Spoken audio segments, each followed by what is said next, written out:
नमस्कार। गैर आवासीय नेपाली सङ्घ भाषा साहित्य संस्कृति तथा सम्पदा प्रवर्धन समितिको साप्ताहिक अनलाइन कार्यक्रम प्रवासी प्रवाहको 20औं श्रृङ्खलामा आज उपस्थित हुनुभएका आदरणीय अतिथिज्यूहरू र इन्टरनेटको माध्यमबाट विश्वबाट हामीलाई हेरेर बस्नुहुने सम्पूर्ण साहित्यिक मनहरूमा हार्दिक स्वागत गर्न चाहन्छु। आज 20औं श्रृङ्खला हामीसँग विशेष व्यक्तित्व पनि हुनुहुन्छ। कवि तथा समालोचक, विभिन्न विधामा कलम चलाउने आदरणीय प्राध्यापक डाक्टर अभि सुवेदी जो हाम्रो प्रमुख अतिथि हुनुहुन्छ भने हामीसँग एनआरएनका पूर्व अध्यक्षज्यू, वरिष्ठ साहित्यकार तथा हरिजी उहाँ चाहिँ विशेष व्यक्तित्व पनि हुनुहुन्छ। उहाँहरू सबैको चाहिँ एकदम फुल परिचय स्वागत गर्नको लागि मेरो साथी हुनुहुन्छ गौतम दाहालजी, म उहाँलाई हार्दिक अनुरोध गर्छु। साथै कार्यक्रम अगाडि बढाउनको लागि पनि हार्दिक अनुरोध गर्छु। धन्यवाद भवतीजी। नमस्कार। यो प्रवासी प्रवाहको 20औं श्रृङ्खलामा सदाझैँ तपाईँको माझमा हामी साहित्यका विभिन्न पक्षमा छलफल र अन्तर्क्रिया गर्न उपस्थित भएका छौँ। तर आजको यो विशेष श्रृङ्खला हुनेछ विशेष व्यक्तित्वसँग। हामी सामान्य रूपमा 19 श्रृङ्खलासम्म केही वक्ता, अतिथि वक्ताहरू, केही सर्जकहरूलाई सामूहिक रूपमा सहभागी गराएर कार्यक्रम प्रसारण गर्दै आइरहेकोमा आजको कार्यक्रम चाहिँ हामी व्यक्तित्व विशेष केन्द्रित हुनेछौँ। भगवतीजीले सुरुमा भनिसक्नु भएको छ, एउटा बहुआयामिक व्यक्तित्वसँग हामी समुद्रको छालबाट केही विचारहरू लिने प्रयास गर्नेछौँ। नेपाली साहित्य र बौद्धिक जगतको क्षेत्रमा सुपरिचित नाम हो र यदि यो अलिकति बढी हुँदैन भने समकालीन बौद्धिक जगतमा प्राध्यापक डाक्टर अभि सुवेदीको अग्लो उचाइ जस्तै व्यक्तित्व पनि उच्च छ।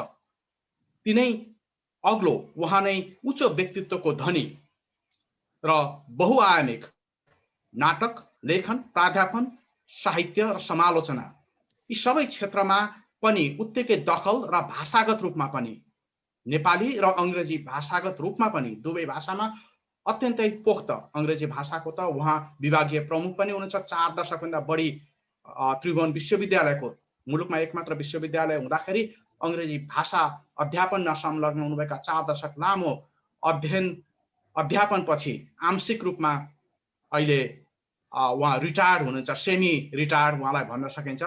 तैपनि निरन्तर क्रियाशील रहनुभएका व्यक्तित्व हुनुहुन्छ आजको हाम्रो विशेष अतिथि। त्यसै गरी यो आजको कार्यक्रमलाई अझ विशेष र अझ सशक्त बनाउनको लागि हामीसँग यो एनआरएनको आफ्नो कार्यक्रम भएको नाताले साहित्यप्रति अत्यन्त ठुलो लगाव राख्नुहुने र उहाँकै प्रयासमा यी कार्यक्रमहरू हामी सम्पूर्ण श्रोता एवं दर्शक र एनआरएन समुदायमा पुर्याउन सकिरहेका छौँ। एनआरएनका पूर्व अध्यक्ष, संस्थापक मध्येका एक जीवा लामिछाने, अनि यो नेपाली भाषा साहित्य संस्कृति तथा प्रवर्धन समितिका अध्यक्ष उहाँ एनआरएनको पूर्व कोषाध्यक्ष समेत हुनुहुन्छ, जसले हामीलाई विशेष गरी भगवतीजीले जुन कार्यक्रम सुरुवात गर्नुभएको छ यसलाई सदैव प्रेरणा र मार्गनिर्देशन दिइरहनु भएको छ अध्यक्ष हिक्मत थापा। अनि एउटा गौरव, प्रवास, डायस्पोरा, अझ डायस्पोरा शब्द नेपाली साहित्यमा बढी चल्छ। डायस्पोरामा अभिसरले पढाएको विद्यार्थीको एउटा सफलता, अभिसरको विद्यार्थी मात्र होइन, एउटा सिङ्गो नेपाली पहिचानको पहिलो निर्वाचित जनप्रतिनिधि जो अमेरिका जस्तो विशाल प्रजातान्त्रिक मुलुकको राज्यको एउटा विधानसभा सदस्य हुनुहुन्छ, हाउस अफ डेलिगेट्स भनिन्छ। संयोगले उहाँ आफै पनि साहित्यमा आबद्ध हुनुहुन्छ, नेपाली र अङ्ग्रेजी दुवै साहित्यमा, र अभिसरको विद्यार्थी पनि हुनुहुन्छ। House of delegate Maryland state district 8 का ह्यारी भण्डारी नेपालको पर्वत जिल्ला मूल थलो भएर सन् 2005 देखि अमेरिकालाई कर्मथलो बनाउँदै 2019 मा संसदमा प्रवेश गर्नुभएका एकजना नेपाली युवा हुनुहुन्छ, जसले नेपालीहरूको सिङ्गो पहिचानलाई उच्च बनाउनु भएको छ। आजका विशेष अतिथि अभिसरसँग पुग्नुभन्दा अगाडि म सबैभन्दा पहिला हाम्रा समितिका अध्यक्ष नेपाली भाषा साहित्य संस्कृति तथा सम्पदा प्रवर्धन समितिका अध्यक्ष हिक्मत थापालाई म आजको प्रमुख आकर्षक व्यक्तित्व उच्च व्यक्तित्व अतिथि प्राध्यापक डाक्टर अभि सुवेदीजी सर, हामीले सम्मानपूर्वक सर भन्छौँ, तर अब यो कार्यक्रमको औपचारिकतामा मैले जी पनि भने, यसलाई अन्यथा नलिदिनु होला। त्यसै गरेर हाम्रा सल्लाहकार हुनुहुन्छ एनआरएनका फाउन्डिङ र फर्मर प्रेसिडेन्ट जीवाजी र हाम्रो डेलिगेट ह्यारी भण्डारी, उहाँहरू सबै र सबै दर्शकलाई छोटो स्वागत गर्नको लागि आग्रह गर्दछु म हिक्मतजी। म्युट छ, अनम्युट गरिदिनु होला कृपया, तपाईँ म्युटमा हुनुहुन्छ। सबैलाई यो कार्यक्रम सुनिरहनु भएका संसारभरिका गैर आवासीय नेपाली साथीहरू र नेपालका साहित्यिक शुभेच्छुक दर्शकहरू सबैमा हार्दिक नमस्कार छ। गैर आवासीय नेपाली सङ्घको भाषा साहित्य संस्कृति तथा सम्पदा प्रवर्धन समितिले गरिराखेको एउटा कार्यमध्ये प्रवासी प्रवाह जुन साहित्यिक श्रृङ्खला हामीले चलाइराखेको छौँ, आज 20औं श्रृङ्खलामा पुगिरहेको छ। यतिसम्म यहाँहरूले गर्नुभएको मायाको लागि नेपालका स्रष्टाहरू, नेपाली भाषा साहित्यका स्रष्टाहरूलाई हामी आभार व्यक्त गर्न चाहन्छौँ र आजको यस कार्यक्रम हाम्रो लागि विशेष छ र विशेष रहनेछ।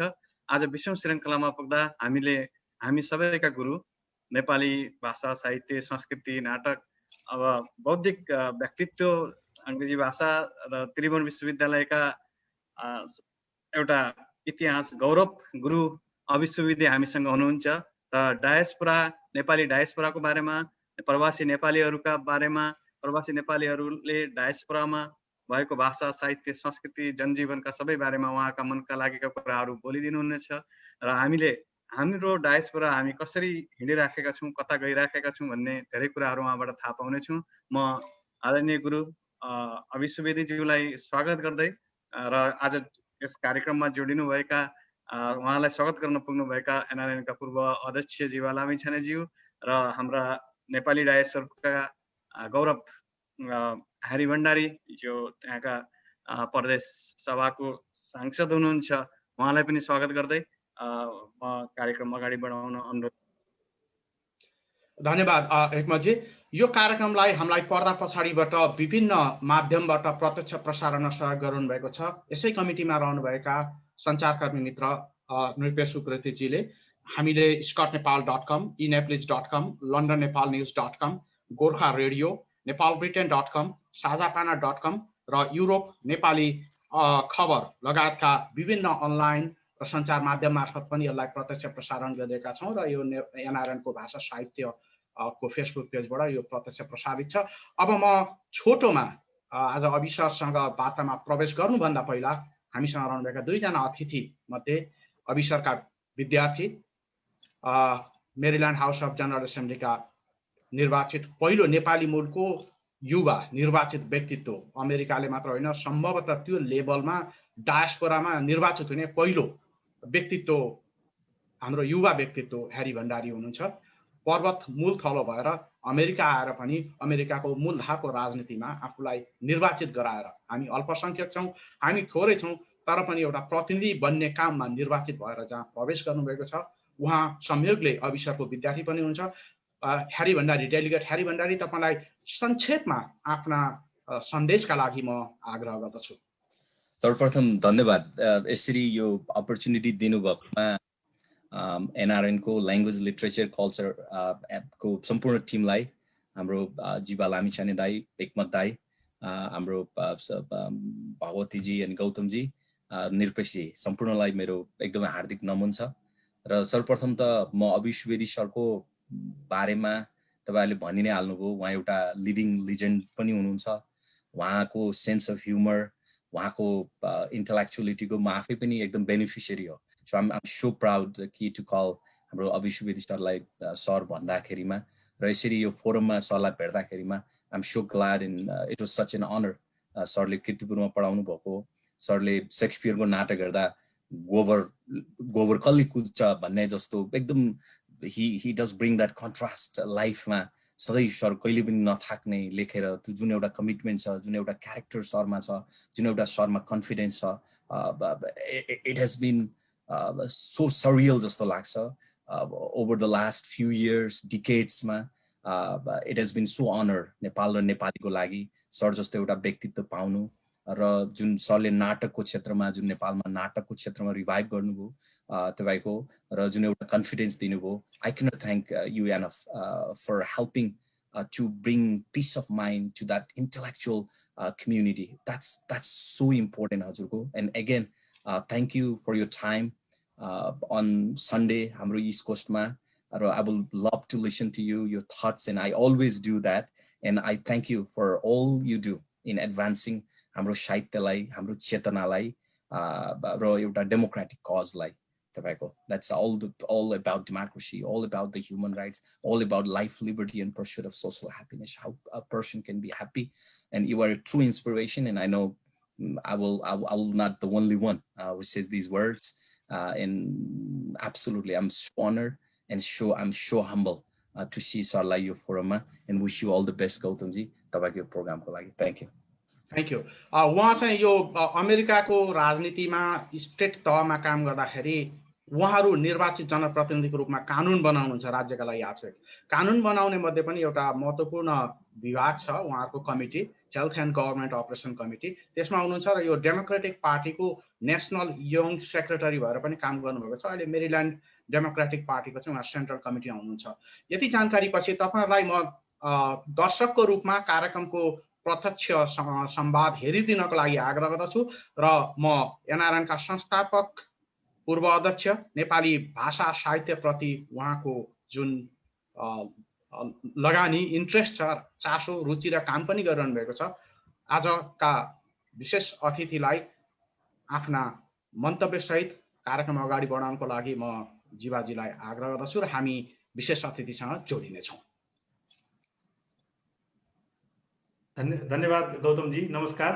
सबभन्दा पहिला अभिसरलाई म गैर आवासीय नेपाली सङ्घको भाषा साहित्य समितिको यो जो प्रवासी प्रवाहको आज 20औं श्रृङ्खलामा समय निकालेर आइदिनु भएकोमा हार्दिक धन्यवाद व्यक्त गर्न चाहन्छु, आभार व्यक्त गर्छु.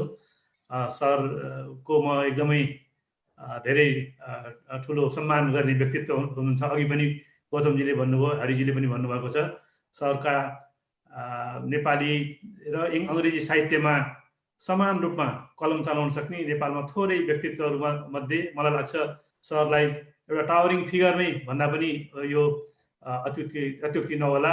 र जुन यो बौद्धिकता छ त्यो हामी सबै प्रशंसा गर्छौँ. म सरको नियमित रूपमा आउने जुन बौद्धिक लेखहरूको सधैँ पढि नै रहन्छु र सरलाई यहाँ पाउँदा खुसी लागेको छ. आज धेरै बोल्नुभन्दा पनि सरको जुन एउटा निरन्तर लेखिरहने जुन एउटा छ त्यो अझ सृजनशीलता अझ बढोस्, सरको बौद्धिक खुराकहरू हामीले सधैँ पढ्न पाऊँ. अनि सरका संसारभरि गैर आवासीय नेपाली सङ्घको अहिले 80 वटा देशमा हाम्रो शाखा विस्तार भएको छ.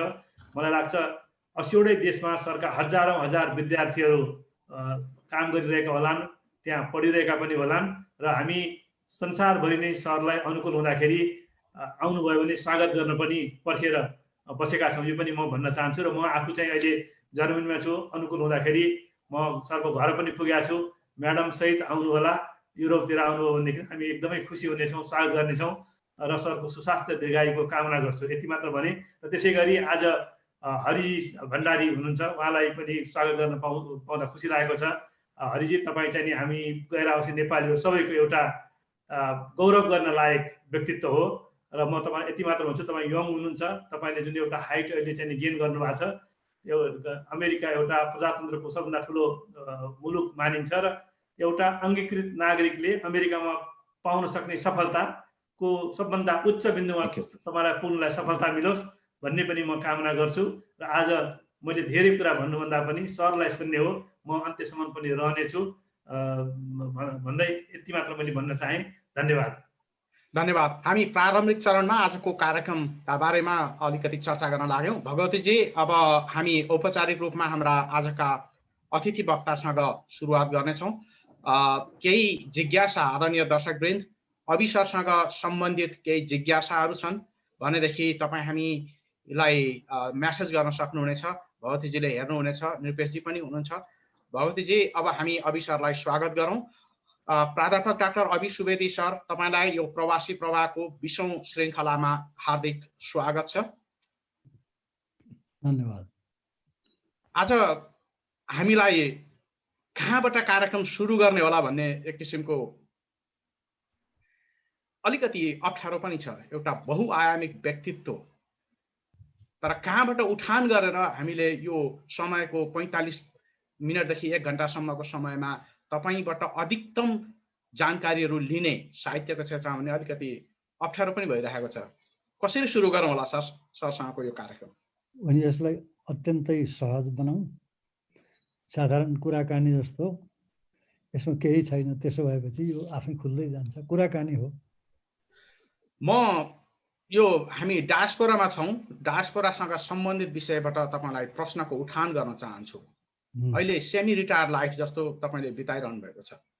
डायस्पोराले नेपाली साहित्यमा योगदान पुर्याएको छ र पछिल्लो समय उखानमा पनि भनिन्छ, नेपाल गए कपालसँगै, बर्मा गए कर्मसँगै। अर्थात् अघि जीवाजीले सुरुवातमा भन्नुभयो जस्तै 80 देशमा गैर-राष्ट्रिय नेपाली सङ्घको एउटा नेटवर्क इस्टाब्लिस भइसकेको छ र त्योभन्दा पनि बढी जहाँ पुग्दैनन् रवि त्यहाँ पुग्छन् कवि।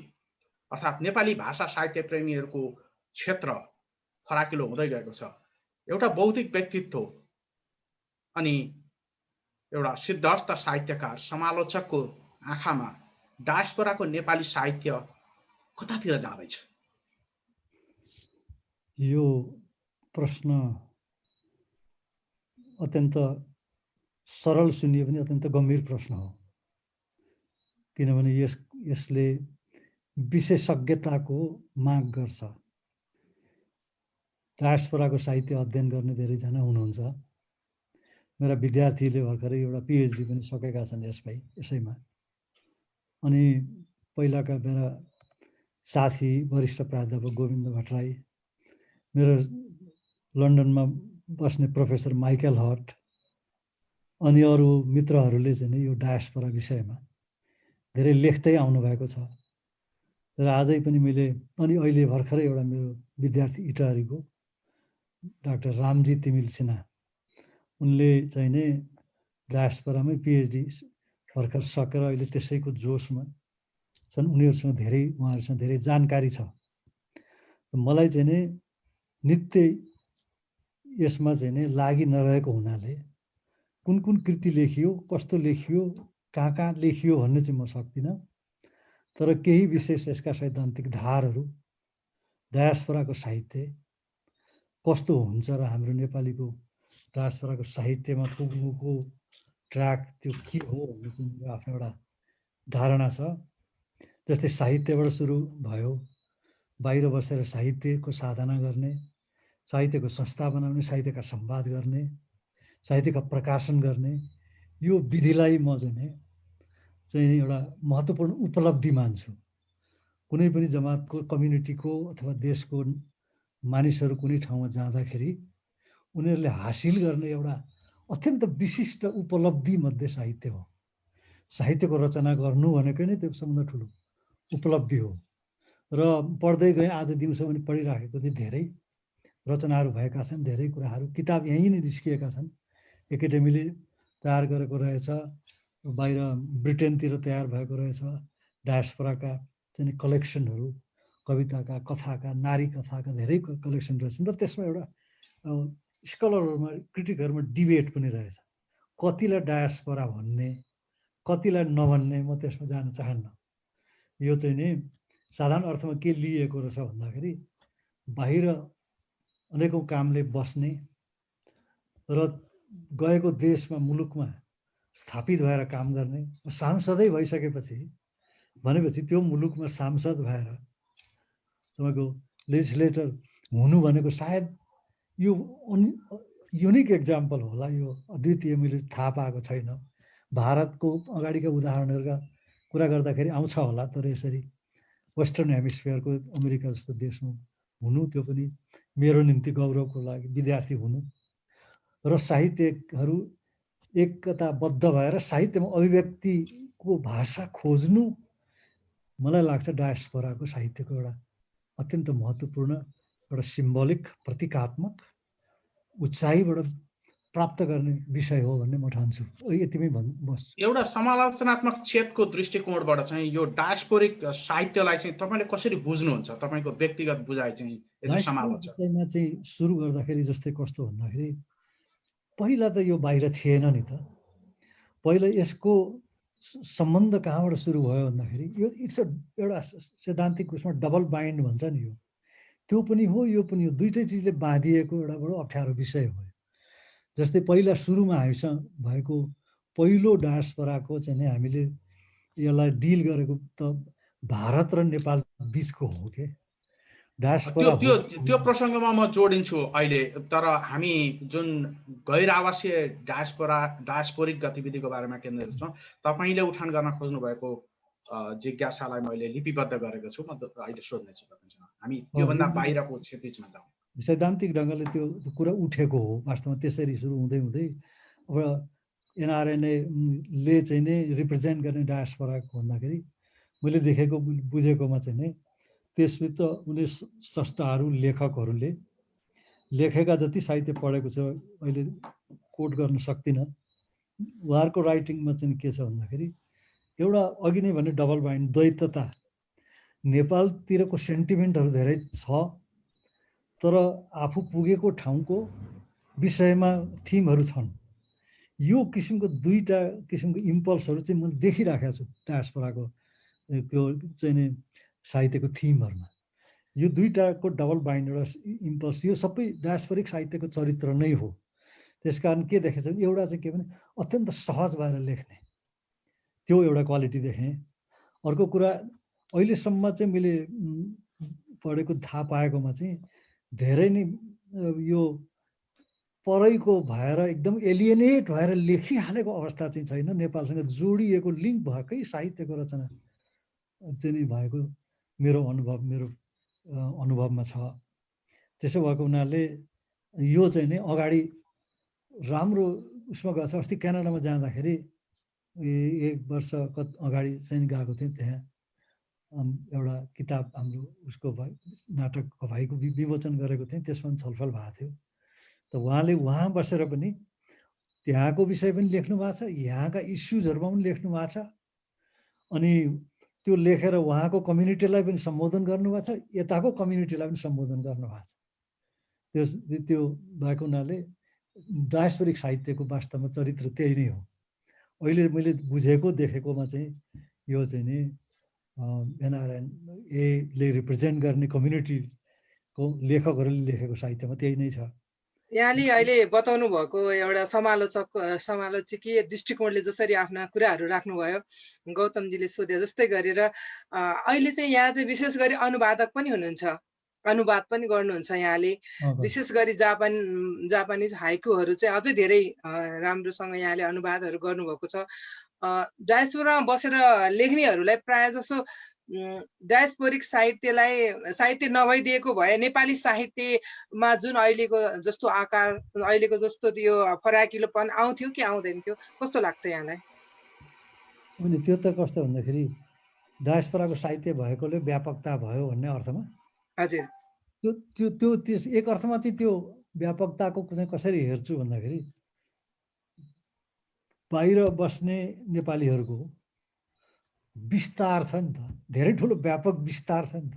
हजुर, जहाँ कोही मान्छे विस्तारित छ र कुनै न कुनै आधार खोजेर सँगै आउन खोज्छ, त्यसमा भावनाको बाटो लिएर एक्सप्रेस गर्न खोज्छ भन्दाखेरि त्यो ठुलो उपलब्धि हो।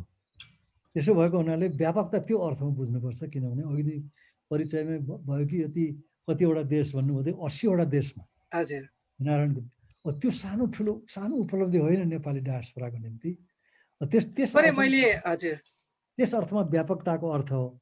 तर के छ भने सबै लेखनको बाहिर लेखिएका सबैको चाहिँ एउटा कनेक्टिभिटी चाहिँ नेपालसँग रहिरहनु र यहाँ संवादको स्थिति रहिरहनु, यहाँको साहित्यकारहरूले गएर बोल्नु, किताबहरू लेख्नु, सम्पादन गर्नु, यो सब चाहिँ भइराखेकोले गर्दाखेरि अहिलेसम्म एउटा ब्रिज जुन छ त्यो लिङ्क चाहिँ यति व्यापक कम्युनिटीसँग रहिरहनु मैले देखेको सबभन्दा ठुलो अहिलेको उपलब्धि हो। अनि यो नेपाली साहित्यलाई विश्व साहित्यमा लैजानको लागि चाहिँ अनुवाद साहित्य कतिको आवश्यक छ? यहाँ चाहिँ एउटा अनुवादक पनि हुनुहुन्छ। अनुवाद आवश्यक छ, तर यहाँ एउटा हामीले के बुझ्नुपर्छ भन्दाखेरि हामीले लेखेको साहित्यहरू जुन छ अहिले चाहिँ नेपालीमै लेख्छौँ, अलि धेरै जसो नेपालीमै लेख्छौँ। एउटा के छ भने व्यापक ठुलो कम्युनिटी बाहिर भयो, अहिले हामी संवाद पनि नेपालीमै गर्दैछौँ, सुन्नेहरू नेपालीमा, लेख्ने नेपालीमा। त्यस कारण एउटा पहिलो कुरा चाहिँ के छ भने हाम्रो रिडिङ पब्लिक जसलाई अङ्ग्रेजीमा हुन्छ त्यो रिडिङ पब्लिक पनि नेपालीमा तयार छ, त्यसको लागि पनि लेखिन्छ। अब क्वेसन के आउँछ भने त्यो रिडिङ पब्लिकको लागि लेखिने चिजलाई अनुवादको कुरा भएन। तर अब हामीले बाहिर अर्को भाषी मानिसलाई, अर्को भाषाको मान्छेलाई अङ्ग्रेजीमा बुझ्ने भनौँ न, अथवा फ्रान्समा छन् फ्रेन्च, जर्मनीमा छ भने जर्मन भाषा, अहिले ब्रोडली चलेको चाहिँ अङ्ग्रेजी छ। अब त्यसमा अनुवाद गरौँ भन्ने लाग्यो भने यति धेरै व्यापक मान्छे भइसकेपछि, अङ्ग्रेजीमा एक्सेस भएपछि, परिचय भएपछि, सम्पर्क भएपछि, प्रकाशनसँग सम्बन्ध भइसकेपछि बाहिर बस्ने नेपालीहरूले एउटा चाहिँ अनुवाद गरिआएको पनि देखियो, अनुवाद भएको देखियो। जस्तै आजको एक दुईवटा कलेक्सनहरू यो त नोटमा जान चाहन्न, देखियो ब्रिटेनमा पब्लिस भएको रहेछन् ट्रान्सलेसनहरू। कोही अङ्ग्रेजीमै लेख्नेहरू पनि हुनुहुन्छ अमेरिकातिर, उहाँहरू पनि वेल नन हुनुहुन्छ, मञ्जुश्री र सम्राट उपाध्यायहरू जो उहाँहरू जस्तो चाहिँ उहाँहरू अङ्ग्रेजीमै लेख्नुहुन्छ। यतापट्टि चाहिँ नि ब्रिटेनमा बस्ने, पहिला अब लाहोरमा पनि काम गर्नुभएको उहाँहरूले कम्पाइल गर्नुभएको पनि आज लिस्ट गरेका छु। अनुवाद उहाँहरूले नेपालमा पनि अनुवाद भएको छ, जसमा बाहिर लेख्नेहरूको अनुवाद भएको छ। त्यस कारण मेरो भगवतीजीको प्रश्नको उत्तर चाहिँ मेरो के छ भन्दाखेरि अनुवाद जरुरी छ, आवश्यक छ। अहिले एनआरएनको सन्दर्भमा चाहिँ नेपालीमै लेख्दाखेरि नेपालीमै कम्युनिकेसन गर्न प्रशस्त रिडिङ पब्लिक तयार भइसक्यो। त्यसो भएको हुनाले हामी सबैले विचार गरेर बाहिर कसरी लाने भन्ने सबैले विचार गर्नुपर्छ। त्यो नेपालभित्रकोले मात्र होइन कि बाहिर सबै 80 देशमै बस्नेहरूलाई, साहित्यमा चासो हुनेलाई, अरूले हामीलाई पढुन् भन्नेलाई यो चाहिँ आवश्यक छ भन्ने मेरो जहिले पनि धारणा रहिआएको छ। तर अनुवाद अलि राम्रो हुनुपर्छ भन्ने चाहिँ यो फेरि दोहोऱ्याउन चाहन्छु। रवीन्द्रनाथ ट्यागोरले अन्तिम बुढेसकालमा एउटा चिठी लेख्नु भएको छ अङ्ग्रेजलाई। के भन्नुभएको छ भन्दाखेरि, तिमीहरूलाई खुसी पार्ने भएर मैले आफ्नो कविता अनुवाद गरेँ आफै, अब वृद्ध भएँ, मेरो समय छैन, संसारभरि फैलिए, यसो अहिले हेर्छु सबै बर्बाद गरेछु मेरा कविता। यो मैले धेरै ठुलो रिग्रेट गरेँ, म त्यो रिग्रेटसँग बुढो भएँ, अबदेखि म बाँचुन्जेल यो गल्ती गर्ने छैन र अरूलाई पनि म त्यही भन्छु भन्दाखेरि अनुवाद चाहिँ कसरी गरिन्छ भन्ने एउटा ठुलो विषय हो। यसमा हामी गम्भीर हुनुपर्छ। गौतमजी एकदम धन्यवाद सरलाई। हजुर, अब सरलाई एकदमै राम्रा कुराहरू हजुरसँग छ, त्यही भएर हजुर जानुहोस्, त्यहाँ अगाडि बढ्नुहोस्। म सरको लागि केही जिज्ञासाहरू आछ भने हेर्छु। धन्यवाद भगवतजी। यही भगवतीजीले उठान गरेकै सन्दर्भमा जोड्यौँ फेरि हाइकु र अनुवाद साहित्य। तपाईँले पटक पटक कार्यपत्रहरू प्रस्तुत गर्ने क्रममा धेरैवटा फोरमहरूमा भन्नुभएको छ हामीले अनुवादमा स्तरीयता कायम गर्न सकेनौँ र अहिले पनि हामीसँगको संवादमा पनि यसलाई जोड दिनुभएको छ। हाम्रो कमजोरी कहाँ हो? जस्तै विश्व साहित्यमा नेपाली अनुवाद साहित्यलाई स्थापित गराउनको लागि गैर आवश्यक नेपाली सङ्घले के गर्न सक्छ र हाम्रा कमजोरीहरू के हुन्? यी दुईटा पाटोमा सकिसकेपछि हामी जापानबाट अनि नेपाली हाइकुमा शङ्कर लामिछाने अनि प्राध्यापक डाक्टर अभि सुवेदीसँग हाइकुसँग जोडिनेछौँ। यसमा अनुवादको विषयमा 2 दिन अगाडि म लिङ्क आर्टिकलसम्म पठाइदिन्छु, कान्तिपुरमा निस्केको छ। अङ्ग्रेजीमा नेपाली कविताको अनुवादको मोह भन्ने शीर्षक मेरो यही अस्तिको शनिबारमा निस्केको छ। अङ्ग्रेजी कविताको अनुवादको मोह भन्ने त्यसमा मैले थुप्रै कुराहरू लेखेको छु। धेरै पहिलादेखिको कुराहरू छ त्यसमा। लक्ष्मीप्रसाद देवकोटा अनि राजा महेन्द्रलाई खुब अनुवाद भएको हेर्न चाहन्थे, अनि इन्डियाको आरएसएसको मानिसहरूले गरेको अनुवादकै उदाहरणदेखि लिएर अनि पछि हिलरी क्लिन्टन नेपाल आउँदाखेरि साथीहरूले कविहरूलाई भेला गरेर उनको प्रशंसामा चाहिँ लेखाएर अनि त्यो अनुवाद गराएर कोही राम्रा छन्, कोही चाहिँ अलिकति, तैपनि उहाँको हातमा पुग्यो। मेरो भनाइ के भन्दाखेरि अनुवाद राम्रो हुनुपर्छ भन्नुको अर्थ के भनेदेखि भएका छन्, अनुवाद राम्रा भएका छन्, त्यसरी नै केयरफुली हुनु। अनि अर्को ढङ्गले त्यसमा के पनि भनेको छु भन्दाखेरि अनुवाद भनेर चाहिँ लेखिदियो, जसले पनि अनुवाद गरिदियो अङ्ग्रेजीमा पारिदियो भन्यो, अनुवाद भयो भनेपछि त्यसले नोक्सान केलाई गर्यो भने त्यो कविलाई नै नोक्सान गर्यो। त्यो कविलाई नोक्सान गरिसकेपछि बाहिर पढ्नेको अगाडि हाम्रो चाहिँ जुन प्रभाव पर्छ त्यो बिग्रियो। त्यसो भएको हुनाले केयरफुल हुनुपर्छ मात्रै भन्न खोजेँ हौ मैले। 1-2 वर्ष अगाडि ब्रिटेनमा एउटा प्रोग्राममा चाहिँ गएको थिएँ, बोलाउनु भएको थियो बिएनआई आएको। अनि त्यसमा जाँदाखेरि यति ठुलो कविता सङ्ग्रह लिएर गएको थिएँ अङ्ग्रेजीको। अनि भोलिपल्ट दिनु थियो चन्द्रलक्ष्मा भाइलाई दिनु थियो त्यो किताब। अनि राति यसो पढ्दाखेरि अब कति चाहिँ अब अनुवाद भएको छ नि हेरेपछि मलाई दिउँ कि नदिउँ भयो कि यति ठुलो छ। अनि त्यस्तो चाहिँ नहोस्। अनि मैले त्यो नहोस् किन भने अनुवाद गर्ने योग्यता भएका धेरै मान्छेहरू छन् यहाँ बाहिर। यति ब्रोडली इङ्ग्लिस स्पिकिङ कन्ट्री अथवा फ्रेन्चमा जर्मनमा धेरै जस्तो इङ्ग्लिसकै प्रयोग छ। त्यस्तो दखल भएका सबै जान्ने मान्छेहरू हुनुहुन्छ। अनि एउटा कम्युनिटी बनाएर मेरो सल्लाह के छ भने तपाईँहरूले नै एउटा पर्यो अनुवाद चाहियो भने, चाहिँदैन होइन नेपाली नै कम्युनिटी छ भइगयो भन्ने हो भने त्यो पनि ठिक छ। चाहिन्छ भन्ने हो भनेदेखि एउटा बनाएर के चाहिँ अनुवाद गर्ने धेरै हद जसकै नगरेर गरेर कस्तो कम्युनिटीले गरेर कसरी चेक गर्ने त्यस किसिमले गर्ने एउटा बनाउनु भयो भने मेरो एउटा सल्लाह त्यो गर्न सकिन्छ। धेरै सजिलो काम छ तर हतार गर्नु भएन। अनि धेरै उत्साही भएर तुरुन्तै अङ्ग्रेजी भइगयो भरे के हो चाहिँ थाहा छैन, अङ्ग्रेजी भइगयो भन्ने चाहिँ यो साइकोलोजीबाट चाहिँ मुक्त हुनुपर्छ भन्ने मेरो भनाइ हो। र यो काम सजिलो छ, गर्ने मान्छेहरू छन्। अङ्ग्रेजी साहित्यमा विशेष दखल राख्ने प्राध्यापक डाक्टर अभि सुवेदी, तपाईँसँग कुराकानी गर्दै गर्दाखेरि यो प्रसङ्ग जोड्न चाहन्छौँ। एनआरएनले एकाडेमीसँग यसबारेमा आवश्यक समन्वय र सहकार्य पनि गर्ने अनुवाद साहित्यलाई भनेर चाहिँ हामी जीवाजीकै कार्यकालदेखि नै केही कामहरू भएका छन्। त्यसलाई तपाईँले दिनुभएका सुझावहरूलाई पनि अहिले जीवाजी आफै पनि प्रत्यक्ष यहाँ हुनुहुन्छ, हिक्मतजी हुनुहुन्छ। हामी एनआरएनमा रहेका डायस्पोरिक साहित्यका सर्जकहरू, साहित्यप्रति अनुराग राख्ने व्यक्तिहरूबाट यो तपाईँको सुझावलाई मनन हुनेछ भन्ने अपेक्षा राख्दै अलिकति यो उठान भएकै विषयमा जोड्यौँ। हाइकु तपाईँलाई खास गरेर यो पुस्ताले चिन्दाखेरि चाहिँ त्यो हाइकुलाई नेपाल भित्र्याउने व्यक्तित्व भनेर पनि चिन्छ। तर अध्ययन गर्दाखेरि साहित्यकार शङ्कर लामिछानेले नेपाली साहित्यमा हाइकुलाई प्रयोग गरेको देखिन्छ। तर प्राध्यापक डाक्टर अभि सुवेदी जापानी हाइकुबाट विशेष प्रभावित भएर त्यसलाई नेपाली शैलीमा हाइकुको प्रवर्धन गर्न काम गरेको हामीले यो तपाईँको बारेमा रिसर्च गर्दै जाँदाखेरि देख्यौँ। अलिकति अघि भगवतीजीले पनि उठान गर्नुभयो यो हाइकुकै विषय र आजको अवस्था के छ, छोटोमा यसमा कुरा गरौँ न। चाहिँ पहिला शङ्कर लामिछाने दाइले लेख्नु भएको मैले भेटेको रूपरेखाको कविता विशेषाङ्कमा थोरै हाइकु छन्, धेरै छैन, धेरै लेख्नु भएन। अनि त्यो बेला हामीलाई भन्नुभएको थियो भाइ यो जापानीको एउटा प्रयोग हो, खुब राम्रो छ भन्नु। लाग्ला, कुनेत्रो, पखेटामा, झर यस्तै किसिमको त्यो फुलहरूलाई लिएर सानो सानो त्यसरी लेख्नु भएको थियो। अनि अत्यन्त आकर्षण गर्यो त्यसले। अनि उहाँले नै जैन दर्शन यसमा जोडिएको छ भन्नुभयो। म त्यो बेला विद्यार्थी थिएँ, उहाँसँग नजिक थिएँ। त्यसपछि उहाँले लेख्नु भएन। अनि केही समयपछि हिमानी पत्रिकामा हाइकुका एक एउटा अनुवादहरू केही अनुवाद गर्नुभएको देखेँ, पुष्कर लोहनीले छपाउनु भएको छ। अनि त्यस पछाडि खासै अरू चर्चा देखिएन। अनि म आफै हाइकु लेख्ने, मलाई हाइकुले प्रभावित गरेको हुनाले म हाइकु कविता लेख्थेँ, अहिले पनि लेख्छु।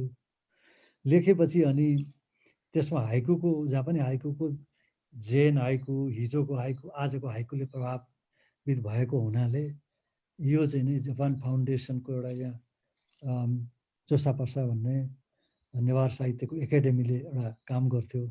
त्यो काममा चाहिँ मैले इन्ट्रेस्ट देखाएपछि उहाँहरूले मलाई त्यो काम दिनुभयो। माधवलाल कर्मचारी उहाँ दिवंगत भइसक्नुभयो। अनि मैले त्यो अवसर पाएर धेरै जापानी हाइकुहरू अध्ययन गरेँ, त्यो पनि अङ्ग्रेजीबाट। जापानी जान्ने त कुरा भएन। अनि अङ्ग्रेजीबाट मैले अनुवाद गरेँ, साझाबाट त्यो सङ्कलन छापियो। जापानी हाइकु हिजो र आज भन्ने त्यो व्यापक पढियो। मैले सोचेको थिइनँ त्यति फास्ट पढिन्छ भनेर सोचेको थिइनँ। धेरै पढ्यो। पढे कसले भन्दाखेरि युवा पुस्ताले पढे। अहिले त त्यो बेलाको युवा पुस्ता त अब निकै अगाडि नै पुगेको अवस्था होला। धेरै युवा पुस्ताले पढेर अनि लेख्ने, मसँग क्युरियोसिटी राख्ने खोज्ने।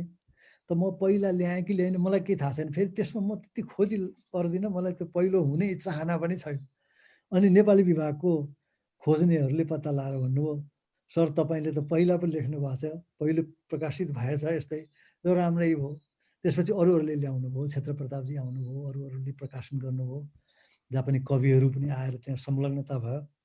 अनि त्यसरी त्यो हाइकुको चाहिँ नि अब कसरी त्यो किताबबाट प्रचार भयो म भन्न सक्दिनँ, त्यो भन्नु पनि हुँदैन, त्यस्तो दाबी गर्न मन लाग्दैन। तर हाइकुको प्रचार भयो त हुँदाहुँदै केही हाइकु बडो राम्रो हाइकुहरू पनि लेखिए। तर के भयो भन्दाखेरि पछि अलिकति हाइकुमा एउटा खतरनाक के छ भने चटक मात्रै जस्तो पनि हुनसक्छ। 3 लाइन लेखिदियो, 5, 7, 5 भन्ने अक्षरको फर्मुला समातिदियो।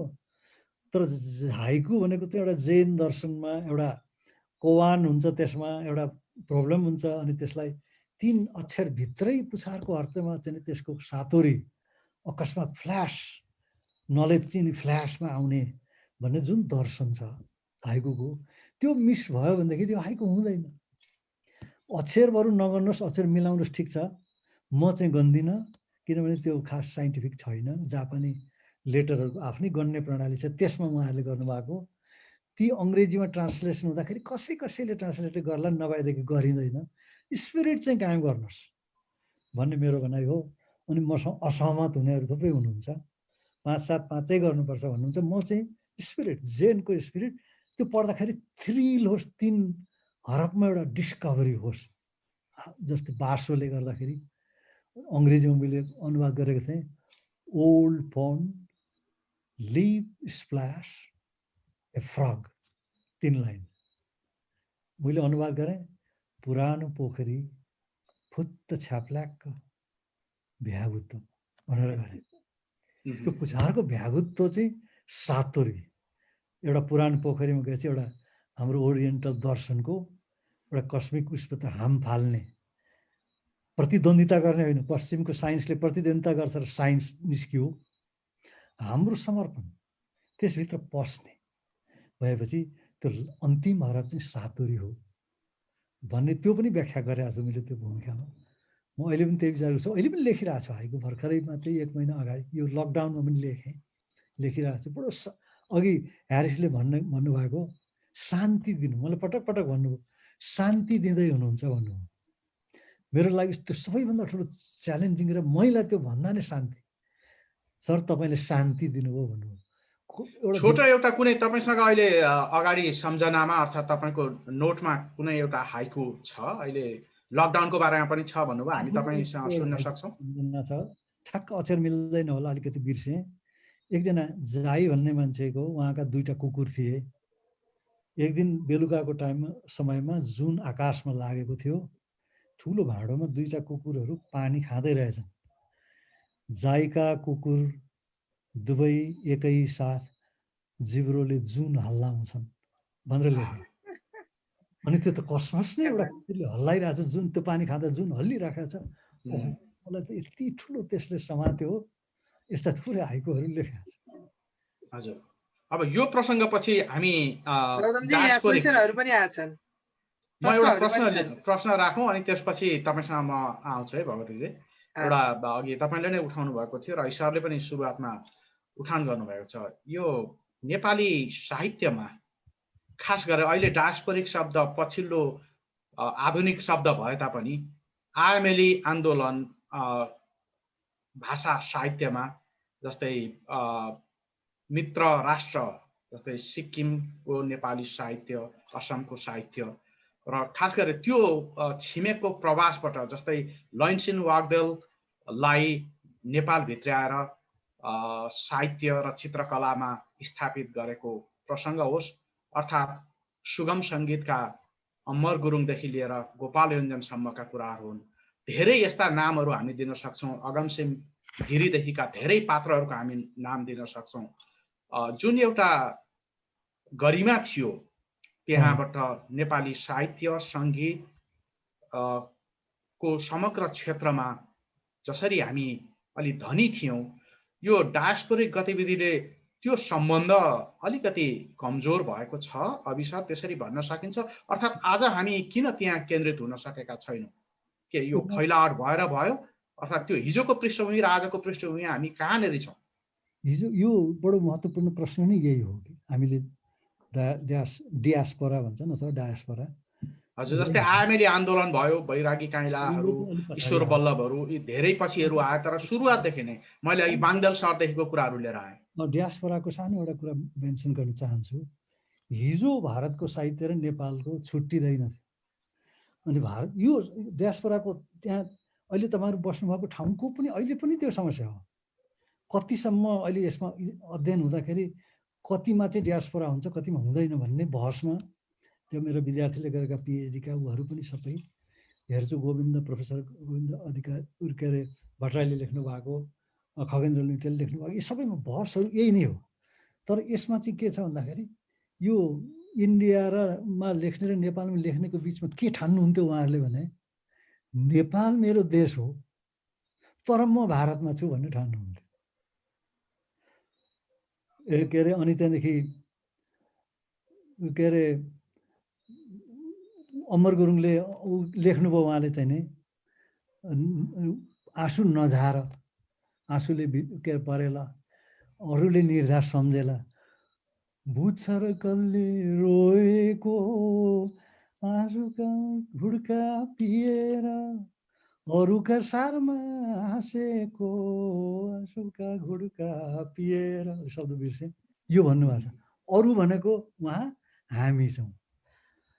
गुराँस गुराँस फुल्यो पहाडमा मनको फुल झरेछ भन्नुहुन्छ। यताको पहाडमा गुराँस फुल्यो उता मन झर्यो, बस्न त उहाँहरू उतैको हो। यो किसिमको कनेक्टिभिटी जुन लिङ्क थियो त्यो छुटेको थिएन। त्यसो भएको हुनाले त्यो बेला नौलाखा तारा उदाए यो सबैलाई थाहा छँदैछ। त्यसैको मैले लाइन भनेको हुँ, नौलाखा तारा उदाए धरतीको आकाश हाँसेछ। त्यो त गाउँ सबैले सुन्नु भएको छ नि त। अमर दाजुले बडो अर्केस्ट्रा कोरस हालेर पहिलोपटक राख्नु भएको थियो, एउटा त्यो गाउनु भएको छ। त्यसमा इभोक गर्नुभएको छ, ओ नौलाखा तारा उदाए धरतीको आकाश हाँसेछ शरदै लाग्यो वनमा। उता चाहिँ शरद लाग्यो, उता चाहिँ मनको फुलै खिल। यसरी कन्ट्रास्ट गरेर लेख्नु। दोस्रो विषय उहाँ के गर्नुहुन्थ्यो उतापट्टि लेख्नेले, हिजोको नेपालको इतिहासका विषय हाम्रा हुन् भनेर लेखिदिनु। नेपालीलाई मतलब छैन उहाँहरूले भन्नुहुन्थ्यो। किला काँगडा हामीले भने जस्तै यता मतलब छैन उता मतलब हुन्थ्यो भन्दाखेरि यो द्वैतताभित्र लेखियो साहित्य त्यो बेला चाहिँ नि। अनि पछि त्यो हुँदाहुँदै यथार्थमा पुगेपछि के भयो भनेदेखि अहिले पछिल्लो साहित्य डायस्पोरा होइन। सिक्किमको साहित्य डायस्पोरा मान्दिन, त्यो भारतको साहित्य हो, भारतको नेपाली साहित्य हो, त्यो डायस्पोरा होइन। भारतीयहरू हो उहाँहरू। त्यो बिचको दोसाँधको जुन ट्वाइलाइट प्रदोषकालिक चेतना हरायो त्यो छैन। अनि अघि तपाईँले भन्नुभयो जस्तै आयामेली आन्दोलन दार्जिलिङबाट निस्कियो तर नेपालमा बढी त्यसको चर्चा भयो। यहाँ त साहित्यका धाराहरू छुट्टिएका थिएन, अहिले पनि लगभग। अहिले त धेरै गोर्खा मुक्ति आन्दोलनपछि धेरै छुट्टियो।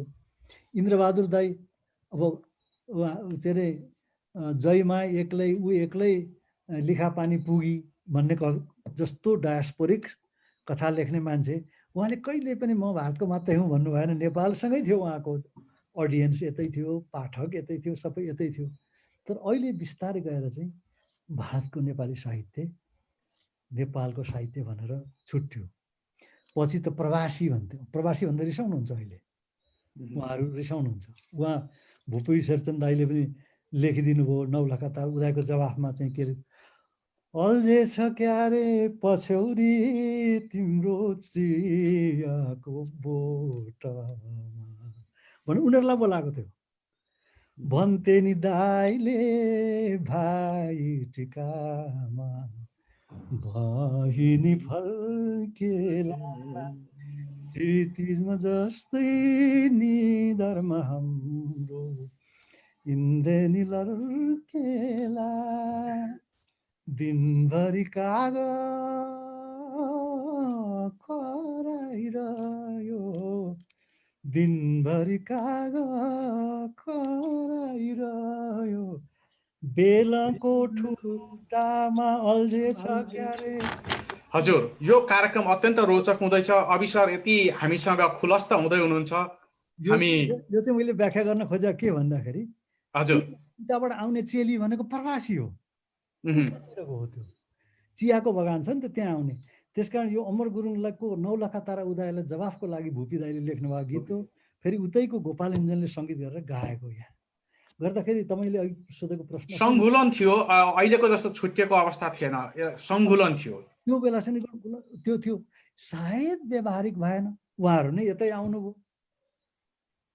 अमर दाइ गोपाल इन्जन हामीले उहाँहरूलाई ल्याउन सकेनौँ, जोड्न सकेनौँ। पछिल्लो अनि लैनसिंह बाङ्देले यतै आउनुभयो, चान्सलर हुनुभयो, उहाँहरू त यतै नै फ्लरिस हुनुभयो नि त।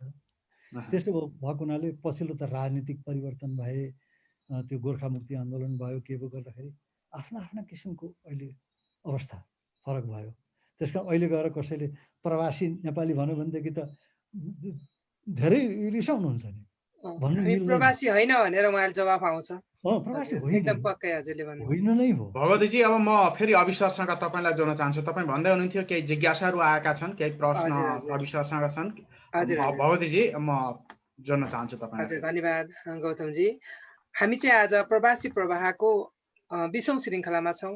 यो 20औं श्रृङ्खलामा हामीले एकदम विशेष व्यक्तित्वसँग कुराकानी भइरहेको छ। कार्यक्रम एकदमै लामो भइदियोस् भन्ने जस्तो पनि अनुभव भइरहेको छ। अहिले जहाँ नेपालीहरू भनौँ न विश्वका जुन ठाउँमा पुगेका छन् त्यहाँ चाहिँ नेपाली भाषा पुगेको छ, नेपाली साहित्य पुगेको छ। अनि अभि सरले पनि विश्वका विभिन्न देशहरू चाहिँ भ्रमण गरिसक्नु भएको छ। यहाँ प्रश्न पनि त्यस्तै आएको छ।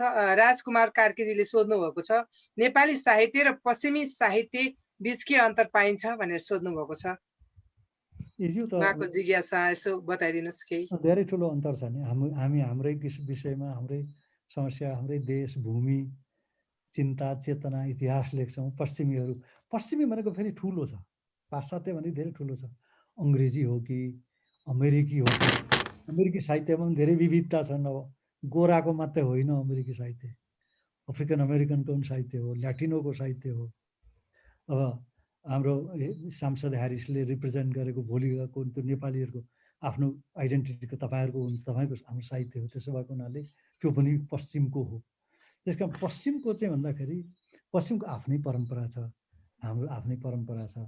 त्यसै कारणले पश्चिमको चाहिँ मलाई कति साहित्य उसमा सोध्नुहुन्छ, पश्चिमको साहित्य जस्तो हामी उन्नत छौँ, मलाई यो प्रश्न मन पर्दैन। किनभने हामी धेरै, उहाँहरू आफ्नै ढङ्गले उन्नत, हामी आफ्नै ढङ्गले उन्नत। अभिव्यक्ति कसैले भावनाको एउटा मनको कुरा अघि लेखेन, मैले गीत गाएँ नि, त्यो गीतभित्रको गीत हामीले गायो, हाम्रो गायकले गायो, लेख्यो भने त्यो त हाम्रो भयो नि त। त्यो न पश्चिम भयो न के भयो, त्यो त हाम्रो भयो नि। पश्चिमीहरूले पनि त्यस्तै आफ्नो लेख्छन्। साहित्य रचना, गीत अथवा उपन्यास भनेको आफ्नो आफ्नै हो।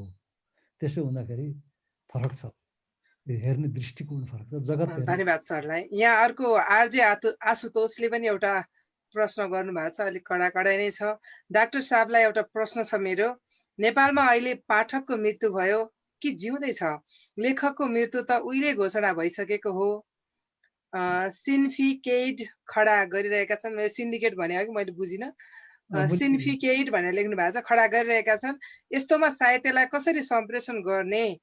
पाठक त आफ्नै पाठ बुझ्दैनन् र पढ्दैनन् अझै भनेर भन्नुभएको छ। यो भाइको प्रश्नमा दुईटा कुरा छ, दुईटा कुरा जोडिएको छ। एउटा पाठकको मृत्यु भन्ने एउटा ठुलो अहिले नयाँ समालोचनामा चलेको सिद्धान्त हो। डेथ अफ एन अथर भनेर रोल्ना बार्थले एउटा एसे लेखेपछि हामी युनिभर्सिटीमा पनि त्यो खुब पढाउँछौँ, गर्छौँ। अनि अहिले पछिल्लो समालोचनाको धार के भयो भन्दाखेरि लेखकले लेखिसकेपछि यो मेरो लेखक हो भनेर सधैँ स्वामित्व लिन सक्दैन। उसले लेखिसकेपछि he enters into his death टाइपको नि, उसले सक्यो। अब पाठकको भयो, त्यो पाठकमुखी भयो। तर यहाँ अर्को प्रश्नमा अर्को जोडिएर के आयो त भन्दाखेरि पाठक नै पनि पुरा राम्ररी नै चाहिँ एउटा सक्षम भएर पढ्दैनन् कि भन्ने शङ्का पनि आयो। स्केप्टिसिजम एउटा शङ्का पनि त्यसमा आयो। अनि अर्को सिन्डिकेट छ त्यहाँ, त्यो बडा महत्त्वपूर्ण कुरा छ। सिन्डिकेट भने जस्तो बसहरूमा सिन्डिकेट एउटा ग्रुप हुन्छ, उसले लगाएको मात्रै चल्छ, त्यो बस मात्रै चल्छ, सिन्डिकेट बाहिरको कोही पनि पस्न सक्दैन। त्यस्तै साहित्यमा मेरो चाहिँ विचार यही हो, मेरो ग्रुप यो हो, यो बाहेक अर्को मान्छे पस्न सक्दैन, साहित्यकार होइन भन्ने धारणा सिन्डिकेट हो। त्योबाट शब्द समात्नु हो। त्यस कारण त्यो चाहिँ प्रवृत्तिको म पनि विरोधी हुँ। त्यस्तो हुनु हुँदैन साहित्यमा, स्वतन्त्र हार्दिक आभार सर। अर्को जिज्ञासा एउटा छ, गोविन्द सिंह रावतजीले क्यानाडाबाट सोध्नु भएको छ, नेपाली साहित्यलाई डायस्पोरा साहित्य भनिन्छ नि, यसमा सरको के धारणा छ? प्रवासी अप्रवासी जस्ता शब्द हुँदा हुँदै डायस्पोरा नेपाली साहित्य भन्न अनुचित हो त भनेर भन्नुभएको छ। अघि भन्दै थिएँ गोविन्द सिंह भाइले सुन्दै हुनुहुन्थ्यो होला, अघि तपाईँको किताब उहाँको किताब विमोचन गरेको थिएँ मैले क्यानाडामा। अनि उहाँ चाहिँ धेरै पहिलादेखि मेरो नजिक, हामी थिएटर गर्ने मान्छे हुनुभएको हुनाले नै उहाँसँग मेरो विशेष अत्यन्त नजिकको सम्बन्ध छ। अनि उहाँले त्यसमा सङ्कलित लेखहरू, अत्यन्तै महत्त्वपूर्ण लेखहरू छन्, अनि त्यसको विषयमा पनि छलफल भएको थियो। तर उहाँले, मैले अघि नै भने नि, उहाँ बसेर पनि यहाँको विषय लेख्नुहुन्छ, त्यो त्यस कारण डबल बाइन्ड हुन्छ हाम्रो। एउटा त्यो अघि नै गोविन्द सिंह भाइकै उदाहरण दिया हो। अनि अहिले चाहिँ यो शब्दको विषयमा चाहिँ के भयो त भन्दाखेरि, यो डायस्पोरा पनि होइन, अझ साँच्चै भन्दा डियास्पोरा हो, जे होस् डियास्पोरा हो अथवा डायस्पोरा जे होस्, यो शब्दको सट्टामा प्रवासी भन्दाखेरि पनि यस विषयमा पनि खुब छलफल भएका छन्।